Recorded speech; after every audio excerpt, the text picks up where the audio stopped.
Hello YouTube family, કેમ છો બધા? મજામાં? અમે પણ મજામાં છીએ. તમે બધા મજામાં હશો તો બધાને જય માતાજી અને રામ રામને સીતારામ. માતાજી બધાને જનરો રાખીએ શુભેચ્છા આપું છું. તો જો આપણે 10 જેવો ટાઈમ થવા આવી જશે અને આપણે જો મસ્ત મજાના અહીંયા બહાર વ્યવા છીએ, કેમ નગર અંદર હોય થોડા જાજો આપણે આરામ કરીએ ને થોડા કાંટા મારીએ, કેમ કે હા બેવાનું તો ગમે નહીં, એટલું બધું ખાસ તકલીફ જેવું છે નહીં. હવે બેક બરાબર છે એટલે થોડા જાજા આટા મારીએ છીએ. અને તમે બધાએ કીધું છે કે જલ્દી સારું થઈ જાય, તો એના બદલ બધાને ખૂબ આભાર અને થેન્ક યુ. તો તમે બધાએ કીધું છે કે જેનું કોઈ નથી અને ભગવાન હોય તો બરાબર જ છે, સાચી વાત જ છે. કેમ કે મને બહુ ઓપરેશન કર્યું ને ત્યારે જ તકલીફ પડી છે થોડી જ. હજી અત્યારે ખાવ એટલે સારું છે અને કાંઈ તકલીફ જેવું છે નહીં. એ છતાંય આપણે છે ને કાંઈ કામ તો કરતા જ નથી. ખબર તો છે તમને કે આપણે મહેમાન આવ્યા હતા કોણ, એ તો તમને બતાવવાનું રહી ગયા હતા. અત્યારે હું બતાવું તમને, કેમ કે 2 દિવસથી આપણે એ જ કામ કરે છે, આપણે તો કાંઈ કર્યું નથી. કેમ કે રેયાનભાઈને રમાડવાનું હોય તો એ પણ કામ કરે છે અને રસોઈ કપડાં બધી વસ્તુ ટોટલિંગ આપણે મહેમાન કરે છે. એટલે મહેમાન એટલે મારી બેન છે, હું તમને બતાવું છું. અમુક નવા લોકો હશે એ નહીં જોયા હોય ને જે આપણને રેગ્યુલર જે પહેલેથી જોવે છે એ તો ઓળખતા જ હશે. તો સારું, હાલો તો આપણે જઈએ છીએ ધીમે ધીમે રસોડામાં. જો આપણે ઠીકઠાક થઈ જશે, એ મસ્ત મજાના થઈ જશે. તો થોડો હાલીએ ને આટા મારીએ છીએ. હાલો તો રસોડામાં પૂગી જશે. અને આ છે અમારા બેન. તો જો આ આપણે કહેતા હતા એ મહેમાન, કહેતા હતા કોણ મહેમાન છે, તો આ અમારી બેન છે. કેમ કે આપણે કામ કરાવવા આવ્યા છે એટલા માટે બેન છે ને સવારનું તો આપણે નાસ્તા પાણી કરી લીધા છે અને બધું કામ પૂરું થઈ ગયું ને 10-11 જેવો ટાઈમ થઈ ગયો એટલે બપોરનું રસોઈ શરૂ થઈ ગયું. એમાં તો કંઈક લસણ ને આદુ ને મરચાં ને આ પાલક વસ્તુ જોઈ ત્યાં તમને ખબર પડી ગઈ છે. તો આપણે બનાવવાનું છે આજે પાલકના ઢોકળા. તો જો અમારા બેનની રેસીપી છે, કેવી લાગી કહેજો બધા કમેન્ટ કરીને. કેમ કે આપણે તો કંઈ બનાવતા નથી અને આપણે કંઈ જે બનાવ્યા નથી ને આપણે કંઈ જે ખાધાય નથી. અને અમારા બેન બનાવે છે ને બહુ મસ્ત બનાવે છે. તો એ બનાવશે ને એ તમને બતાવશે. તો અત્યારમાં તો બધી સામગ્રી છે ને તૈયાર કરી લીધી છે મસ્ત ને. તો હું તમને બતાવું કે હું વસ્તુ હોય અને કેવી રીતે હોય પ્રોસેસ તો બતાવશું. જો આ આપણે છે ને આદુ ને લસણ અને મરચાંની ખાંડવાના પેસ્ટ, હા તો એને ખાંડી નાખવાના. અને આ જો પાલક તો ધોઈને આપણે કટિંગ કરી લીધો છે. ને આપણે કોથમરી ને આ છે લીંબુ ને આપણે આ ખાટી છાશ ને આ બધા મસાલા ભેગા કરી લીધા છે. તો કેવી રીતે બનાવવાની તો તું કહે ને, કેવી રીતે બનાવવાના છે ને એ અમારે કહેશે બેન. કેમ કે થોડીક શરમ લાગે છે. તો પહેલાં તો મને લાગતી, બધાને એવું થતું હોય. તો સારું, હાલો તો જો આજે તમને મસ્ત મજાની ઢોકળાની રેસીપી આપશે. કેમ કે આપણે તો ખાવાના નથી, આપણે તો મેથીની ભાજી જ બનાવવાની છે. કેમ કે અમારે થોડુંક નોર્મલ ખાવાનું છે, આ મસાલાવાળું ઓછું ખાવાનું હમણાં કીધેલું છે. તો આપણે મેથીની ભાજી બનાવવાની છે અને રોટલો ખાવાનો છે.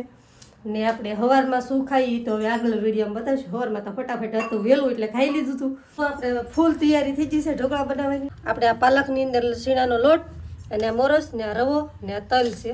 તો એટલું બધું સામાન નાખીને હવે નાખવાનું છે આપણે આદુ મરચાંની પેસ્ટ બનાવી હતી. હવે નાખે છે આપણે જીરું.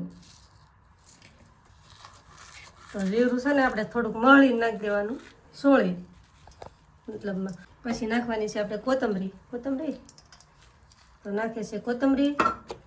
તો આપણે તો છે ને પહેલી વાર જ જોઈએ એટલે મને એથી શીખવા મળશે. તો હવે નાખે છે હળદર,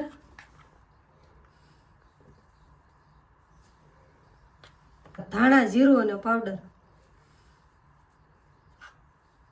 તો 2 ચમચી નાખવાનો. તો હવે બનાવવાનો છે આપણે લોટ ને. તો એમાં નાખવાની છે આપણે છાશથી લોટ બનાવવાનો છે. બનાવી નાખવાનો છે આપણે લોટ. તો જો લોટ કેવી રીતના બનાવી તમને બતાવે છે. હવે આપણે એથી છે ને પહેલી વાર જ જોઈ છીએ અને શીખીએ છીએ એટલે મને પણ જોવા મળશે અને જાણવા મળશે અને આપણને બહુ મજા આવશે. તો ફરી વાર બનાવશું. કેમ કે આ તો રેસીપી આપણા બેનની છે, આપણને તો કાંઈ આવડતું નથી. કેમ કે મેં હજી કોઈ દિવસ નથી બનાવ્યું એટલે નવું જ લાગે છે મને. અને તમને એથી નવું લાગ્યું કે બનાવ્યું કે ખાધું કે કહેજો પાછા કમેન્ટ કરી. આપણે સરસ મજાનો લોટ બાંધી નાખ્યો છે. અને હવે નાખવાનું છે સેલે આપણે ફૂલ સોડા કર. અને હવે નાખવાનું છે આપણે લીંબુ. તો જો આવી રીતે આપણે આમ કરવાનું હોય પ્રોસેસ આની. તો જે ભજીયાનો ડોયો બનાવી એવો ટાઈપનો શો છે, આપણે તો એમ કહીએ છીએ. તો જો સરસ મજાનું બનાવ્યું છે. તો અત્યારે તો ખાવાનું મન થઈ ગયું મને. આપણે સરસ મજાની આવી રીતે ડીશ લઈ લીધી છે ઢોકળિયાની. તો આપણે જો ઢોકળીથી ગરમ થવા મૂકી દીધું છે અને સલું પણ કરી દીધું છે અને ડીશ પણ મસ્ત મજાની ભરી દીધી છે. તો આપણે 2 ડીશ એટલા બનાવવાના છે. આપણે ડીશની અંદર જો તેલ લગાડી દીધી ને પછી ભર લેવાની. ડીશ મૂકી હતી તમને બતાવી છે અને મૂકી કેટલો ટાઈમ થયો છે ને અત્યારે બફાઈ ગયા છે ઢોકળા સરસ મજાના. તો કેટલા ટાઈમ સુધી આપણે બફાવા દીધા? 20 થી 25 મિનિટ. 20 થી 25 મિનિટ થઈ ગઈ છે. હવે આપણે બતાવીએ સરસ મજાની ઢોકળા રે ખાવા ચટણી પણ બનાવી નાખી છે મસ્ત મજાની. અને આપણે જો આમાં ભાજી આપણી હાથે બનાવી નાખી છે. આ આપણે તૈયાર કરી નાખ્યું છે આપણે ઢોકળા વઘારવાનો સામાન. અને ઢોકળા દેખાડે હવે બફાઈ ગયા કે નીમ. તો અરે વાહ મસ્ત થઈ જાય. તો જો ઉતારે છે હવે. તો આપણે 2 એકારે ડીશ મૂકી લેતી. તો આ ડીશ છે અંદર હજી ત્યાં જો મસ્ત થઈ ગઈ છે. ઉતારી લે હવે. તો તને ખબર કેવી રીતે પડે કે આ બની ગયું છે હવે? જોઈ આંગળી મૂકવાની એમ કે. તો જો આવી રીતે આંગળી મૂકવાની અને જો આ કિનારો છે ને ચારે મેરથી છૂટો પડી ગયો છે તો તમને ખબર પડી જાય કે આ સડી ગયા છે. તો સરસ મજાના બની ગયા છે. અત્યારે વઘારી તમને બતાવી કે કેવી રીતે વઘારો. ઢોકળા જો મસ્ત મજાના લઈ લીધા છે અને એટલા પીસીસ કરી લીધા છે મસ્ત મસ્ત જો. તો આવી રીતના હા પોચા પોચા ચા છે જો મસ્ત. ને જો આપણે તેલ મૂકી દીધું છે તો પહેલામાં હવે વઘારવાનું છે. આપણે છે ને એક ટેસ્ટ માર્યું હતું એક બટકું હમણાં. મને તો છે ને બહુ મસ્ત લાગ્યા છે અને બહુ મજા આવ્યો. આપણે ખાવા નથી બહુ પણ આ તો ચાખ્યું હતું મતલબ બહુ મસ્ત એટલો જો વઘારે છે એ તમને બતાવી દઉં કે કેવી રીતે વઘારવાનું છે. તેલ આવી જાય ને એટલે આવું કંઈક સામાન છે એ બધું નાખવાનું છે. હાલો તો જો તેલ ગરમ થઈ ગયું છે હવે નાખવાનું છે રાઈ. તો રાઈ ઉડે તો જોઈને ઠાકી દીધું છે. તો રાઈ ફૂટે ને પછી આપણે જીરું નાખવાનું છે. જીરું મીઠો લીમડો 2 મસ્ત મજાની રાઈ ફૂટી ગઈ. નાખવાનું જીરું અને મીઠો લીમડો. પછી નાખવાનું છે. પછી નાખવાનું છે આપણે જો તલ અને મરચાં. તલ મરચાં નાખી દીધા છે. મસ્ત મજાનો વઘાર મળી ગયો છે.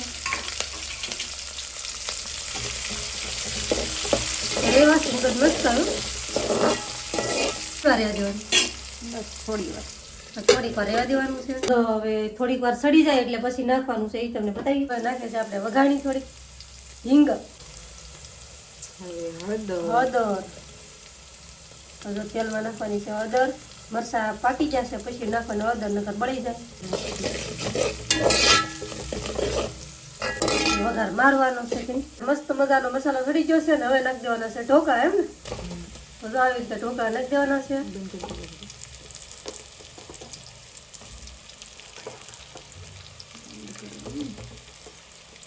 તો સરસ મજાના આપણે નાખી દીધા છે ઢોકળા અને હલાવી નાખ્યું છે. તો જો સરસ મજાનું મસ્ત ઢોકળા હવે નાખે છે લીંબુનું પાણી. તો જો સરસ મજાનું લીંબુ, મોરસનું પાણી. આ છે મોરસનું પાણી. બહુ મસ્ત બને છે.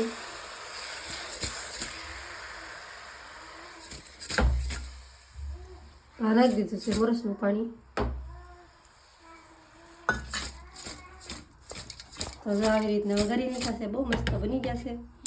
થોડીક વાર જ રવા દેવાનું છે. અડધી મિનિટ, ખાલી 1 મિનિટ. 1 મિનિટ રહે એટલે કોથમરી નાખીને આપણા ઢોકળા છે તૈયાર માટે ખાવા માટે. તો હાલો બધા ખાવા. ઢોકળા થઈ ગયા છે કમ્પ્લીટ. અને આજે નવી જે રેસીપી બનાવી છે કેવી લાગી ખાસ કરીને કમેન્ટ કરજો. તો જે ખાય ને એનો કેવો ટેસ્ટ હોય ને તમને બતાવી. તો આ છે ઢોકળા. હું તો ચેક કરશે કેવા લાગ્યા કહેશે પછી. મેં તો એકવાર ચેક કર્યા છે મને તો બહુ મસ્ત લાગ્યા છે. કેમ કે પહેલી વાર બનાવ્યા મને ટેસ્ટ બહુ સારો લાગ્યો એટલે હવે ફરી બનાવીશું. આપણે ખાઈએ છીએ મોળું. જો મારે મોળું ખાવાનું છે. મોરસ બેનું નામનું મોળું. તમે ટેસ્ટ મારો તમને કેવા લાગે? અમને તો બહુ મસ્ત લાગ્યું. તમને મહેમાન કેમ લાગ્યા? એને તો હાર જ લાગી હે કેવા લાગ્યા? જો મહેમાન શર્મા ગયા છે. હવે આપણે જ ચેક કરીએ કેવા છે. સારું હાલો તો જો આપણે ચેક કરીએ કે ઢોકળા કેવા બન્યા એમ. મસ્ત છે હો ભાઈ. ચાલો તો મોઢામાં પાણી આવવું ને મસ્ત છે. તો પહેલા ઢોકળા ખાઈ લઈએ આપણે. બોલો તો મસ્ત મજાના રેસીપી તમને કીધી છે કેવી લાગી કહેજો. તો મસ્તનું જમવાનું બની ગયું છે તો ફટાફટ જમી લઈ. સારું હાલો વિડીયો થઈ જાય બહુ મોટો. તો આ સાથે વિડીયો પૂરો કરી. વિડીયોને લાઈક કરજો, શેર કરજો, કમેન્ટ કરજો. ચેનલમાં પહેલી વાર હોય તો સબસ્ક્રાઈબ કરતા રહેજો. મળીશું નવા વિડીયોમાં. ત્યાં સુધી બધાને બાય બાય.